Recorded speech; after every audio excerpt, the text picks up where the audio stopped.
Quando o nome Mary Bell é citado, automaticamente nos lembramos do seu apelido, Criança Assassina. Porém, dada as circunstâncias dos seus métodos, ela também recebeu a terrível alcunha de a Estranguladora de Tyneside. Isso, por si só, nos dá uma ideia bem ampla de quem foi Mary Bell, cuja história traria diversos questionamentos envolvendo a sua saúde mental. No episódio de hoje vamos falar sobre vários aspectos envolvendo psicopatia, bem como as possíveis origens do comportamento desviante de Mary Bell.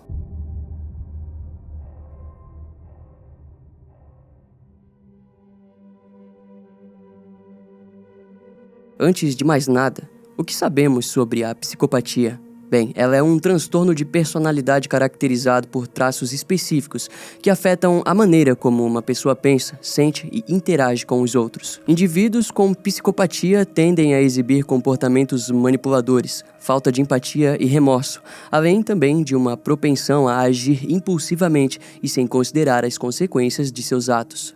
Essa condição está relacionada à anormalidade na estrutura e funcionamento do cérebro, bem como a fatores genéticos e ambientais. Os psicopatas geralmente são mestres na arte da manipulação, capazes de encantar e seduzir pessoas ao seu redor, enquanto escondem suas verdadeiras intenções e falta de emoções genuínas. Eles podem ser charmosos, carismáticos e extremamente convincentes, o que lhes permite manipular os outros para atingir seus próprios objetivos, muitas vezes sem remorso ou culpa. A falta de empatia é uma característica central da psicopatia.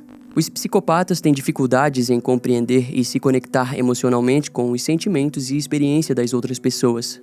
Eles tendem a ser egocêntricos e se preocupam principalmente com seus próprios interesses e necessidades. Eles também apresentam um comportamento impulsivo e irresponsável. Normalmente são propensos a buscarem gratificação imediata, sem levar em consideração as consequências a longo prazo. Além disso, muitos psicopatas têm uma propensão para comportamentos antissociais, como mentir, enganar, roubar ou até mesmo cometer atos violentos. Mas é muito importante ressaltar que nem todas as pessoas com psicopatia se tornam criminosas ou violentas. Muitos psicopatas conseguem se adaptar socialmente e podem ocupar posições de poder e influência em suas comunidades ou profissões. No entanto, a sua falta de empatia e propensão para o comportamento manipulador podem causar danos significativos às pessoas ao seu redor. O diagnóstico da psicopatia é complexo e geralmente realizado por profissionais de saúde mental especializados. Atualmente, não existe uma cura conhecida para a psicopatia, mas a terapia psicológica pode ajudar a gerenciar os sintomas e promover habilidades de empatia e controle de impulsos. Tudo isso foi um breve resumo acadêmico, mas a partir de agora mostraremos através da narrativa desse caso em como esse comportamento desviante assume um papel central na história de Mary Bell. Sabendo disso, era fim de julho de 1968, quando em Newcastle, na Inglaterra, o corpo de um garotinho de apenas 3 anos foi encontrado coberto de gramas e ervas daninhas roxas, entre 2 pedaços de concretos em uma área próxima de sua casa. A vítima em questão se chamava Brian Howe, que havia desaparecido algumas horas antes do achado. Próximo da cena do crime, uma tesoura quebrada foi encontrada. Na autópsia, foi descoberto que este item foi de fato usado na vítima, se tornando assim uma das armas do crime. O investigador principal do caso, James Dobson, ficou horrorizado com os detalhes viscerais dos golpes com tesoura nas regiões das coxas e órgãos genitais de Brian. Além disso, a autópsia mostrou que um pouco de cabelo do garotinho também foi cortado pelo assassino. O legista concluiu que a causa da morte foi devido a um estrangulamento. O criminoso teria segurado a respiração da vítima ao apertar suas narinas, enquanto com a outra mão apertava sua garganta. O laboratório de análises também encontraria algumas fibras cinzas e marrons nas roupas e sapatos de Brian. No entanto, um dos detalhes que na época ficou fora do conhecimento da mídia foi de que na barriga da criança, o assassino havia feito um grande M com uma lâmina de barbear. Mais tarde, o legista relatou aos investigadores que ele havia encontrado outro corte no formato da letra N no cadáver. Para James, aquilo indicava a presença de um segundo assassino, mas as circunstâncias do crime em si criaram muitas dúvidas. Principalmente porque ele nunca tinha lidado com um caso daquela natureza. Em contrapartida, a comunidade local estava conectando aquele assassinato com um outro evento trágico ocorrido 2 meses antes. De acordo com os moradores, o assassinato de Martin Brown, de apenas 4 anos, também estava associado ao crime brutal de Brian. Mas falaremos sobre as circunstâncias desse crime mais tarde, quando viesse a ser analisado pela própria polícia. Agora, sobre as mortes de Brian Hall, os investigadores entrevistaram diversas crianças da região.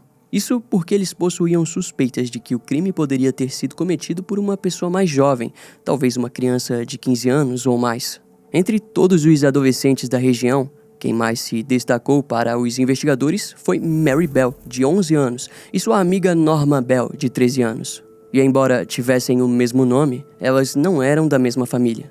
Quando entrevistadas, Norma agiu de maneira estranha. Já Mary parecia ter ficado entusiasmada com os questionamentos. Um policial disse que, em um momento, notou que ela estava sempre sorrindo, como se as perguntas fossem alguma brincadeira ou algo do tipo. Diante os questionamentos, Mary acabou contando a história de que havia visto um menino de 8 anos ao lado de Brian no dia de sua morte. De acordo com o seu relato, ela também teria visto ele brincando com uma tesoura quebrada. O problema, no entanto, era de que, quando esse menino foi identificado, a polícia descobriu que naquele dia ele estava longe da vizinhança. Além do mais, naquela altura das investigações, a tesoura estava confiscada como um item confidencial e apenas a polícia sabia da sua existência. Para o investigador James Dobson, estava claro que Mary tinha visto Brian ser morto ou, na pior das hipóteses, poderia ser ela mesma a assassina. Mas, para lidar com isso, eles primeiro levaram Norma até a delegacia de Newcastle, onde, quando pressionada, contou uma história interessante. De acordo com Norma, Mary Bell havia matado Brian e chamou ela para ver o corpo. Quando as duas estavam em frente ao cadáver, Mary passou a compartilhar como matou o garotinho e, enquanto fazia isso, passava seus dedos nos lábios roxos de Brian. Esse detalhe deixou os investigadores espantados, mas era apenas o início, pois Norma compartilhou que Mary disse a ela ter gostado daquilo, mas que ela não deveria contar a ninguém sobre a conversa que tiveram. O depoimento de Norma foi a peça principal do caso, mas a polícia queria testar Mary. Assim, vários investigadores foram até o enterro de Brian Hall, onde a garotinha estaria presente. Quando o caixão da criança foi trazido, um investigador infiltrado notou que Mary Bell não parava de sorrir diante o corpo sem vida de Brian. Ele imediatamente relatou o ocorrido aos seus superiores, que aprenderam durante o anoitecer. Agora, na delegacia, Mary Bell parecia entediada e apreensiva. Mas não demorou muito para que ela começasse a falar. No seu depoimento oficial, Mary criou uma narrativa que apresentava a sua amiga Norma Bell como a principal autora do crime. Ela disse que viu Brian Hall caminhando pela rua e, junto a Norma, chamaram ele para ir até uma loja, mas garantiu que a ideia era de Norma, pois ela desejava que o garotinho fosse para casa. Assim, o trio desceu pela estrada Cross Hill, mas passaram pela loja que supostamente iam levar Brian. Elas, então, levaram ele até para trás dos complexos de apartamentos, onde Norma perguntou se Brian estava com dor de garganta. Ao questioná-lo, ela imediatamente teria passado a apertar sua garganta, e ele começou a chorar. Norma teria o consolado para assim continuarem o caminho até uns blocos de concreto próximos da casa de Brian. Lá, Norma pediu para que ele se deitasse e botasse o seu pescoço para cima. Ela então teria pressionado e disse que agora deveria abaixar. Mary relatou em seu depoimento que pôde perceber que o ato estava sendo feito com força, pois viu as pontas dos dedos de Norma ficarem brancas. Brian tentou revidar, mas de acordo com ela, Norma enlouqueceu e continuou estrangulando. Em seguida, Norma teria espancado o garoto com um pedaço de madeira e depois as duas voltaram para casa, onde Norma garantiu que Martin não era o primeiro e muito menos o último. Alguns minutos depois, Norma encontrou uma tesoura e pediu para que Mary pegasse uma caneta, mas ela disse que não. Em resposta, a garotinha pegou uma lâmina de barbear e voltaram até o corpo de Brian, onde mutilaram ele. Algumas horas depois, ambas as duas chegaram a participar das buscas pelo garotinho e estavam lá quando ele foi encontrado. Mary também contou diversos outros detalhes que apenas o assassino saberia, e durante a narrativa ela tinha a perturbadora habilidade de afastar a culpa de si mesma. Entretanto, o investigador James Dobson não caiu naquilo e a acusou formalmente pelo homicídio de Brian Hall. Em resposta, Mary gritou e esperneou, dizendo que estava tudo bem e que jamais pagaria pelo ato. Posteriormente, Norma também foi presa e acusada de assassinato. E quando a notícia veio a público, o horror tomou conta das ruas do bairro de Newcastle. Conforme a narrativa desse caso se estende, é comum começarmos a nos questionar se Mary Bell poderia se tratar de uma assassina em série. Assassino em série, talvez muitos aqui já saibam, mas é um termo utilizado para descrever um indivíduo que comete uma série de assassinatos de forma sistemática e repetitiva, geralmente contra pessoas desconhecidas, com um intervalo de tempo entre os crimes. Esses assassinos são motivados por diferentes razões, que podem variar desde a busca por poder e controle até a satisfação de desejos e impulsos violentos. A história dos assassinos em série remonta a muitos séculos, mas o termo em si ganhou popularidade na segunda metade do século XX, com casos notórios como o do americano Ted Bundy e do Zodíaco de São Francisco. Desde então, o tema de assassinatos em série tem sido objetivo de interesse e fascínio na mídia, na literatura e no cinema também, inspirando diversas obras de ficção e documentários. Os assassinos em série geralmente têm um modus operandi específico, ou seja, um padrão de comportamento que distingue cada um deles.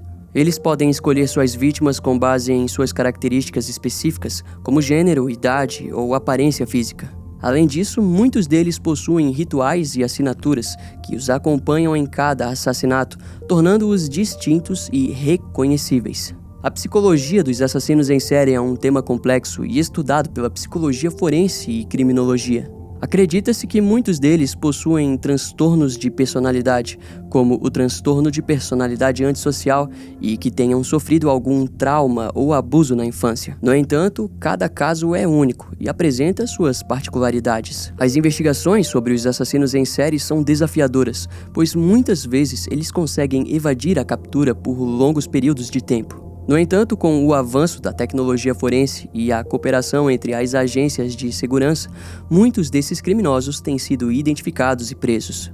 Os assassinos em série, por fim, são uma triste realidade que evidencia a existência do mal na sociedade. Compreender suas motivações e métodos pode auxiliar na prevenção e na proteção de potenciais vítimas, além de fornecer insights para o desenvolvimento de estratégias de investigação mais eficientes. Embora seja um tema sombrio e perturbador, o estudo dos assassinos em série é importante para compreender a complexidade do comportamento humano e buscar maneiras de evitar que tragédias como essas ocorram no futuro. Agora, a existência de crianças envolvidas em atos criminosos violentos desafia a compreensão convencional sobre a infância e a noção de inocência associada a ela. Quando nos deparamos com casos de crianças assassinas como Mary Bell, somos confrontados com a difícil tarefa de tentar entender os fatores que levaram a esses comportamentos extremos e como podemos lidar com eles de maneira justa e eficaz.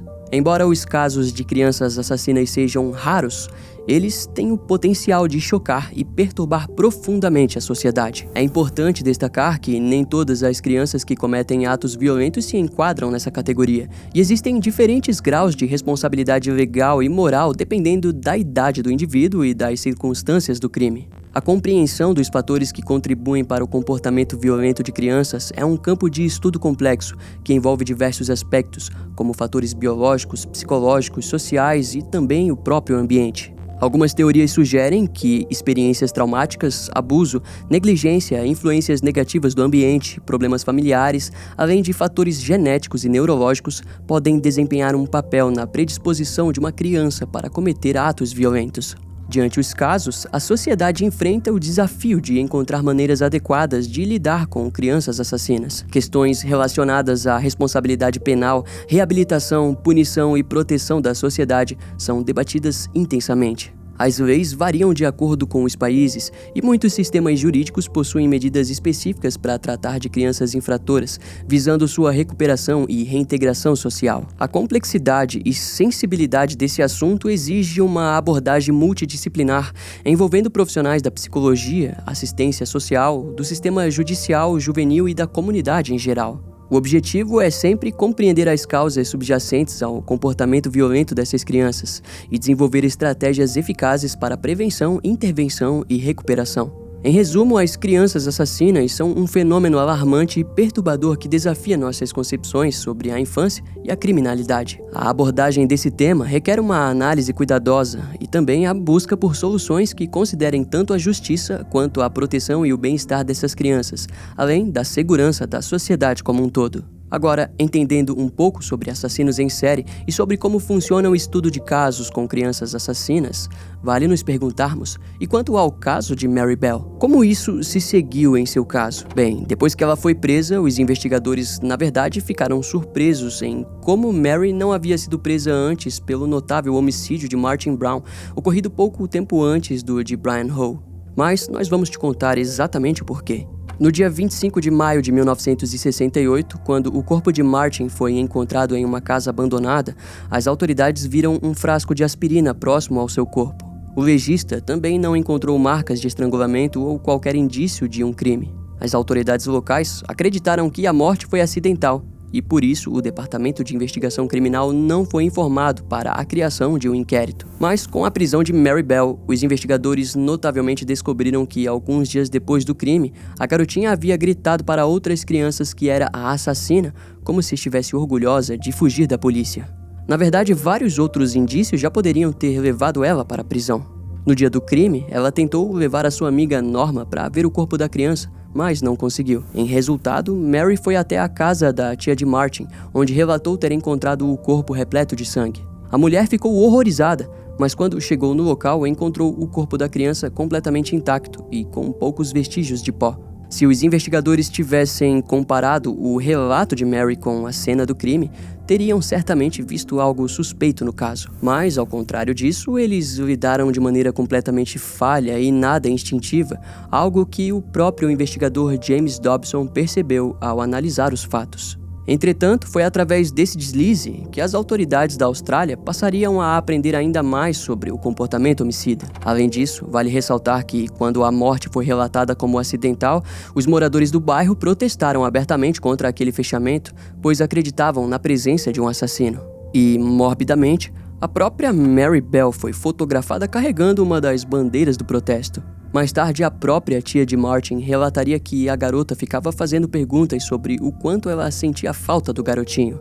Na época, a presença de Mary fazendo perguntas sobre a morte de Martin fizeram com que a mulher expulsasse Mary da residência. A mãe de Martin, Johnny Brown, compartilhou que, junto a Mary, estava Norma, que também fazia perguntas perturbadoras. Além do mais, como já sabemos, naquela época, o corpo de uma pessoa, quando morria, costumava ficar algum tempo antes do enterro na casa da família. Com isso, os familiares se assustaram quando Mary bateu na porta, demonstrando interesse em ver o cadáver. Naquele dia, quem atendeu a porta foi Johnny, que, perturbada com o pedido, fechou a porta na cara da criança. Depois que Mary foi presa, os investigadores descobriram que um dia antes do assassinato de Martin, ela havia tentado estrangular a irmã mais nova de Norma. No entanto, o pai da criança viu a cena, ele bateu em Mary e impediu que continuasse o ato. Já no dia seguinte ao assassinato de Martin, um berçário do hospital Day Nursery em Woodlands Crescent foi vandalizado e um bilhete escrito que havia assassinatos acontecendo deixou os funcionários do local assustados. O delinquente também deixou vários materiais escolares espalhados no chão e, além do primeiro bilhete, outros 4 foram deixados pelo criminoso também. Na maioria deles, o autor tomava a autoria do assassinato de Martin Brown. O evento marcou os moradores locais, mas a polícia concluiu que era apenas uma piada de mau gosto. No entanto, Mary admitiu que fez aquilo junto a Norma para que pudessem dar algumas risadas. De qualquer forma, após a sua prisão, a polícia encontrou em seu quarto um caderno com um desenho de um corpo morto na mesma posição em que Martin foi encontrado. Em seu caderno escolar, ela também escreveu sobre o assassinato de Martin. Quando o professor viu as anotações, ele não achou estranho, pois de fato não havia nada expositivo escrito, mas ele notou que Mary Bell foi a única a escrever sobre o ocorrido. Uma semana depois, ele e Norma tentaram vandalizar novamente o berçário, mas elas não sabiam que alarmes tinham sido instalados e foram presas em flagrante. A polícia tinha perguntado sobre a primeira invasão, mas negaram a autoria.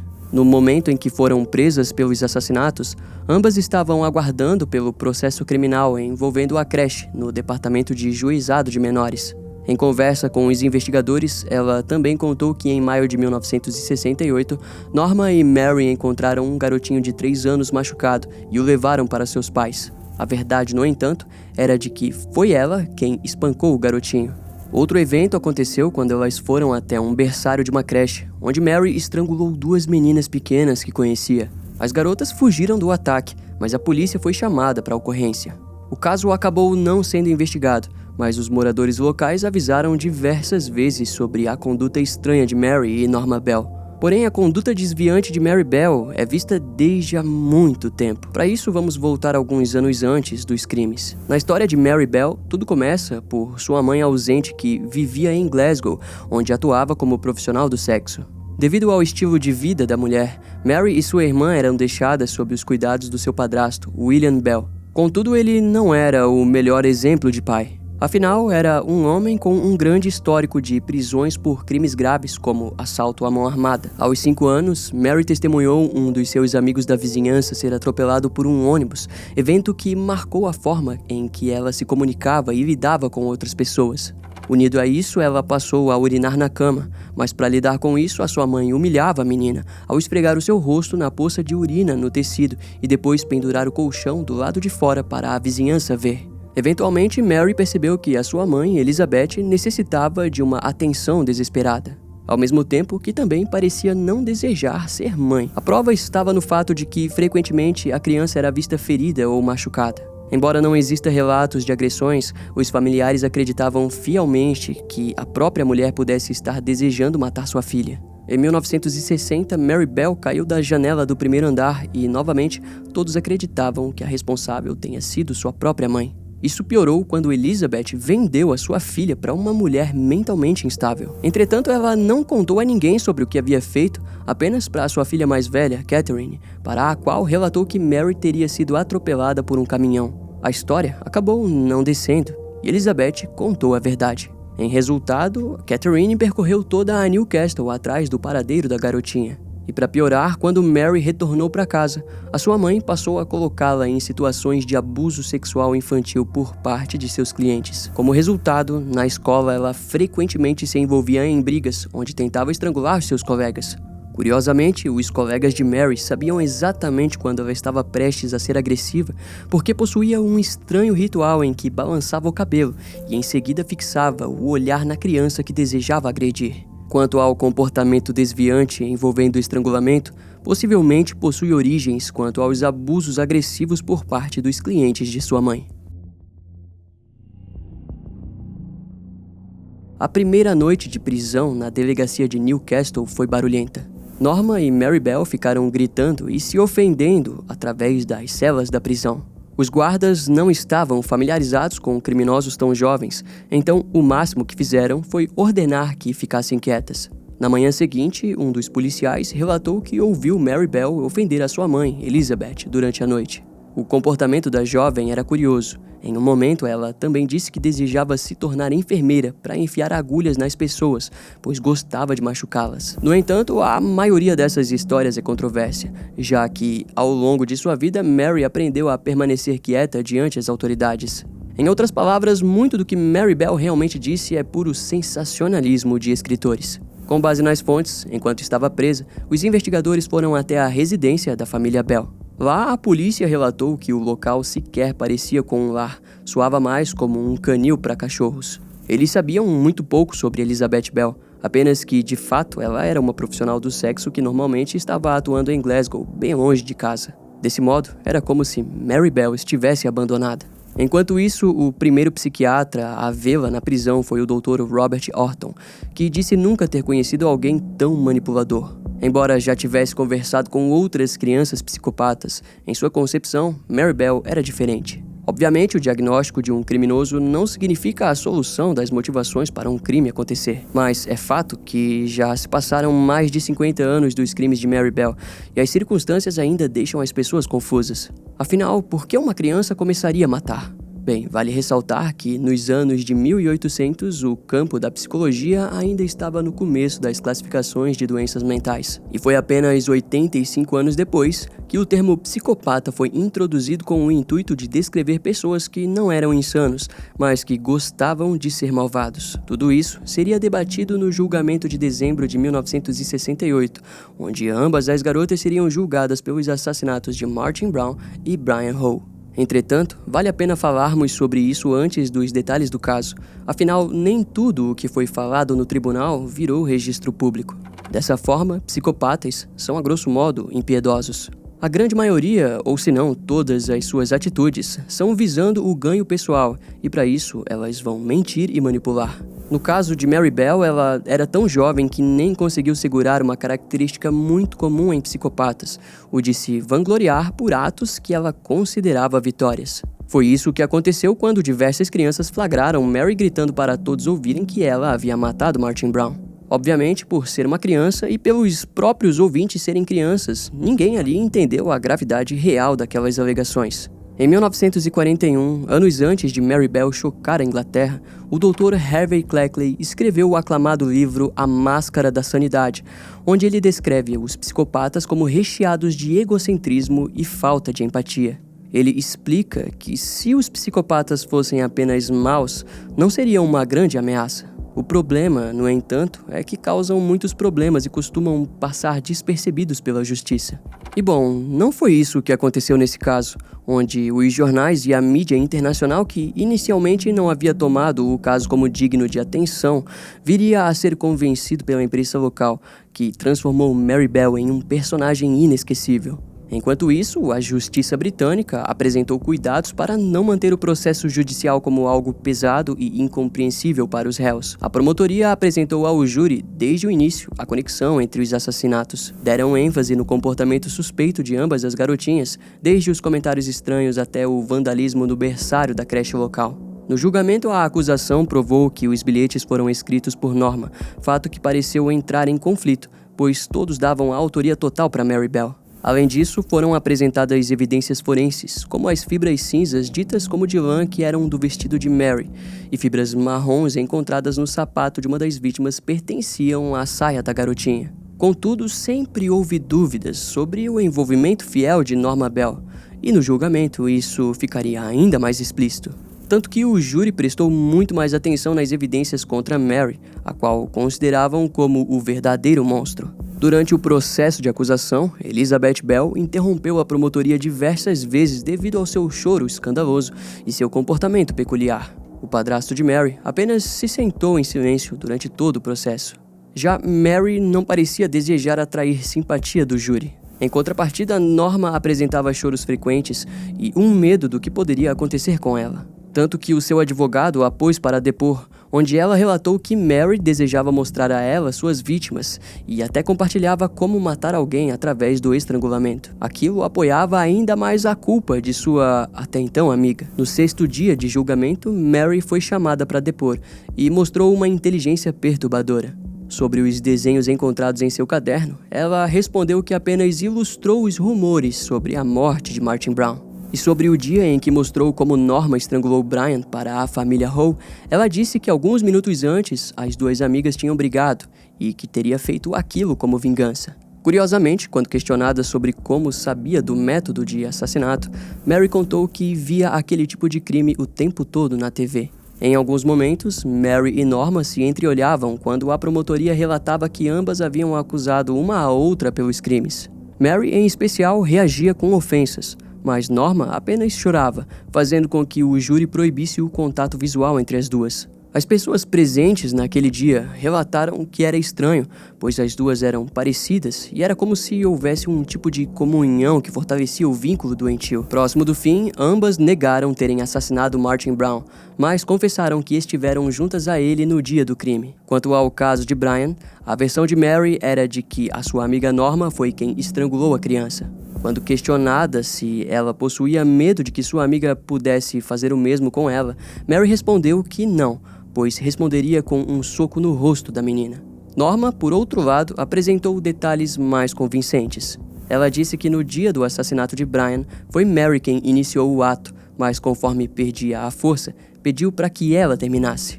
Nessa hora, Norma entrou em desespero e fugiu do local. Durante esse depoimento, ela se manteve em choros e o júri descobriu que Brian ainda estava vivo quando Norma saiu do local. No entanto, uma pergunta pairou no ar. Se Norma realmente ficou perturbada com o ato, por que retornaria mais tarde para mutilar o corpo da criança e fazer a letra N nele? Desse modo, a resposta veio com o depoimento do psiquiatra Dr. Robert Orton, que disse acreditar na psicopata Mary Bell como completa autora dos crimes. Já quanto a Norma, ela era uma vítima da influência maligna de Mary.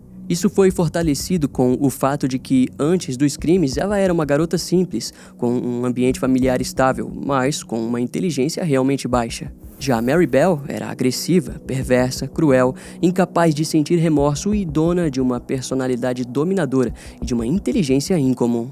Em resultado dessa jogada da promotoria, o veredito final inocentou Norma Bell de homicídio culposo em ambas as acusações.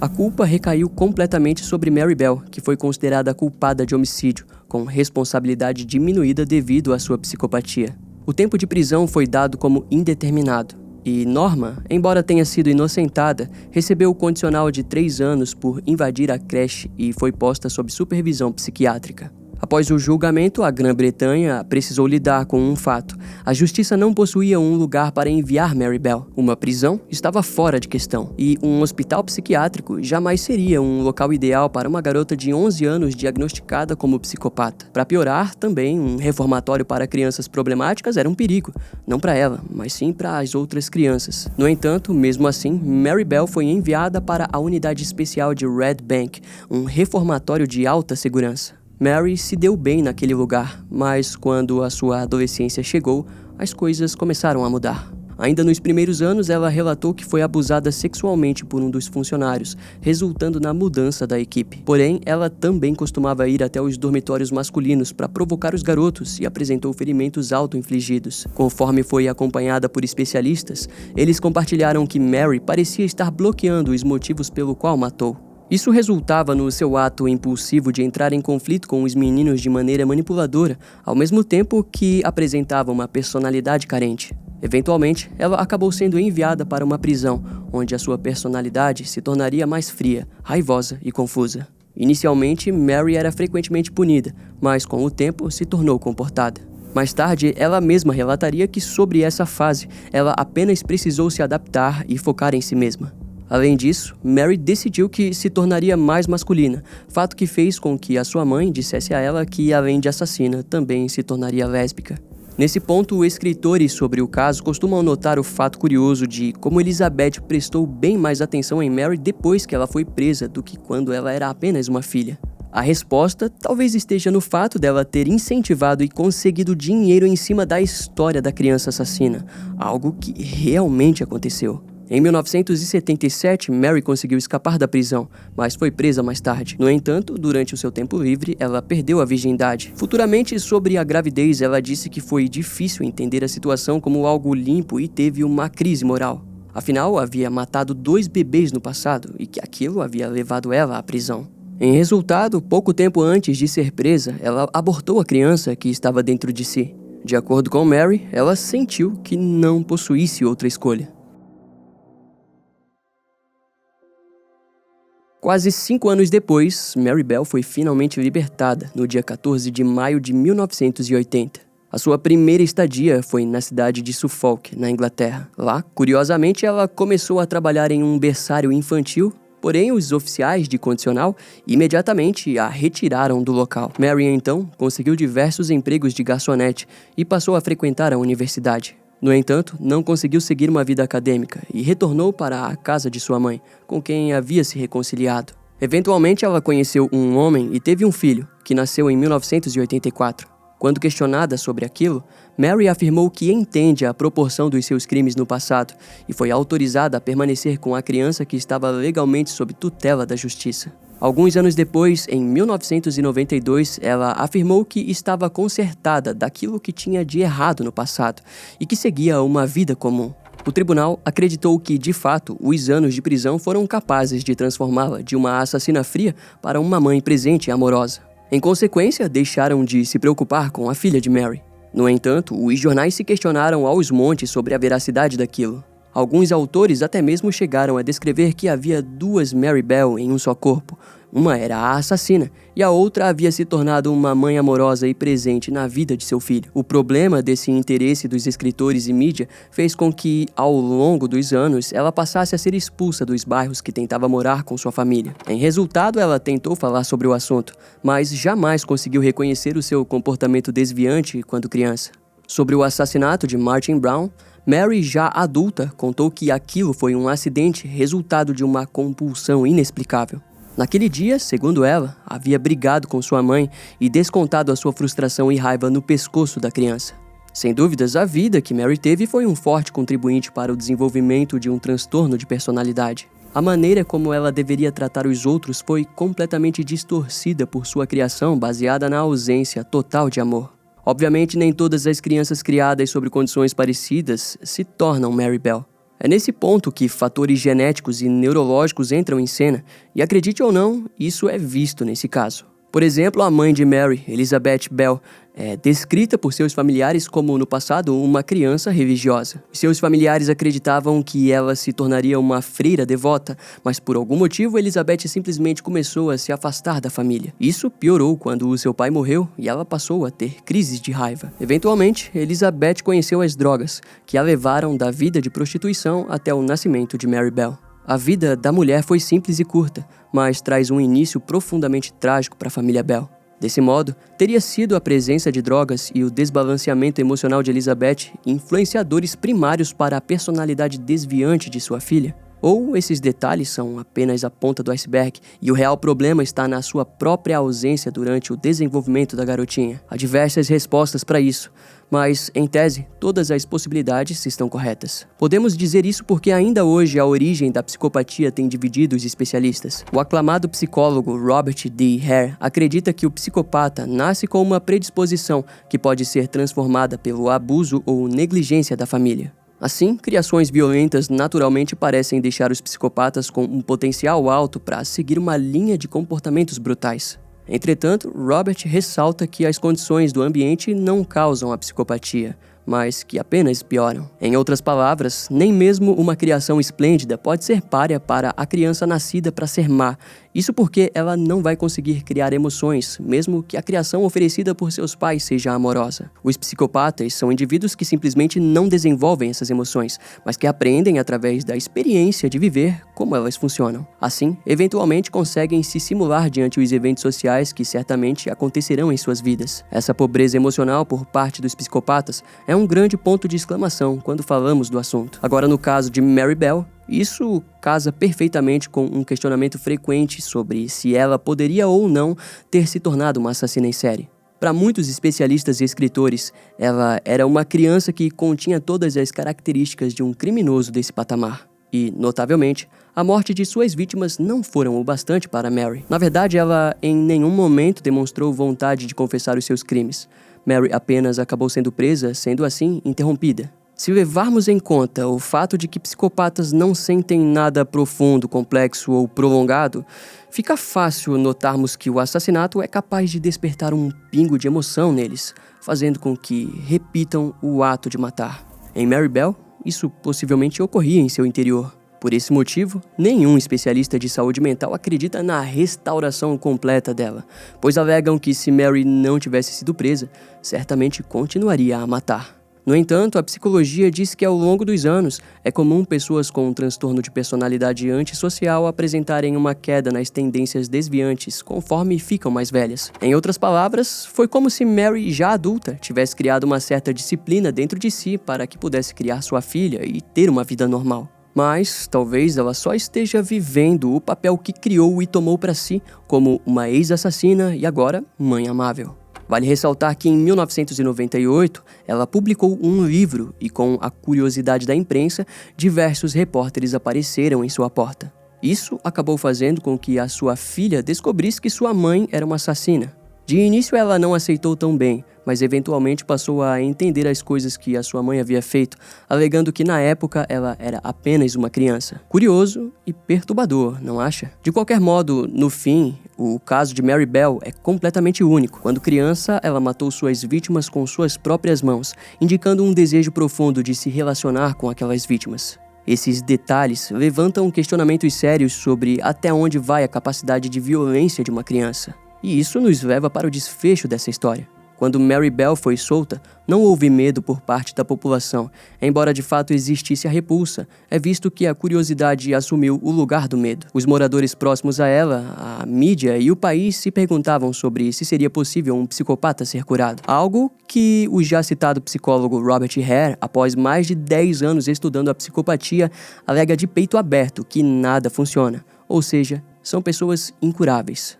Ele argumenta isso porque, quando lidou com psicopatas, eles alegaram que suas tentativas de tratamento na verdade apenas aperfeiçoavam as habilidades manipuladoras deles. No entanto, como dito mais cedo, Robert apoia a ideia de que conforme o psicopata envelhece, o seu comportamento se torna menos manipulador e perde a potência de maldade, por assim dizer. Isso por si só é considerado um fenômeno dentro da psicologia, onde as motivações dessas pessoas não mudam, mas o comportamento sim. Em seu argumento final, Robert explica que ao longo das décadas, os psicopatas se adaptaram à sociedade, ou seja, entenderam que a prisão é algo a ser evitado. Assim, para ele, a melhor maneira de lidar com um psicopata seria aceitar que eles vão permanecer egocêntricos para o resto de suas vidas, e então incentivá-los a usarem seus interesses próprios a favor da sociedade. Claro, estamos falando em um aspecto clínico, onde um psicopata está sendo tratado e acompanhado. Robert, ao longo dos anos, com seus pacientes, vem procurando convencê-los de que existem maneiras de conseguirem o que querem,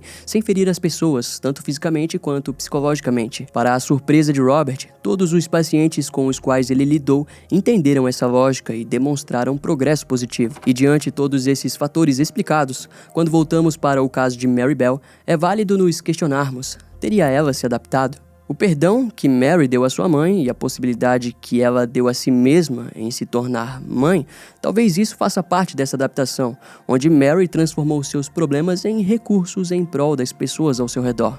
Mas na verdade a resposta para isso é incerta, e é assombroso pensar em todos os lados dessa história.